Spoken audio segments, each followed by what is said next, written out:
राज्य उत्पादन शुल्क विभागाच्या भरारी पथकाने गुरुवारी पहाटेच्या सुमारास सोलापूर हैदराबाद रोडवर 3 दुचाकीस्वारांना हातभट्टी दारूची वाहतूक करताना पकडले। सविस्तर वृत्त असे की राज्य उत्पादन शुल्क विभागाच्या भरारी पथकाने 1 फेब्रुवारी गुरुवारी पहाटेच्या सुमारास मुळेगाव तांडा तालुका दक्षिण सोलापूर या हातभट्टी दारू निर्मिती ठिकाणावरून सोलापूर शहरात दारूचा पुरवठा करणाऱ्या 3 मोटारसायकली पकडल्या।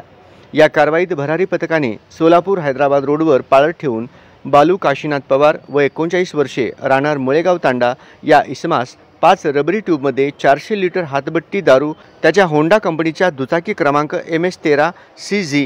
4761 वरून वाहतूक करताना पकडले।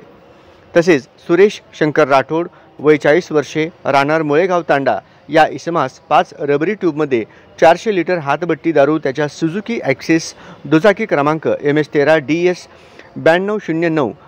वाहतूक करताना ताब्यात घेतली आहे। एका अन्य कारवाईत गोविंद बाबू चव्हाण वय 39 वर्षे राहणार मुळेगाव तांडा याला त्याच्या सुझुकी ॲक्सेस दुचाकी क्रमांक MS13 DN 7428 वरून 4 रबरी ट्यूबमध्ये 320 लिटर हातभट्टी दारूची वाहतूक करताना पकडून तीनही आरोपींच्या ताब्यातून 57,400 किमतीच्या दारूसह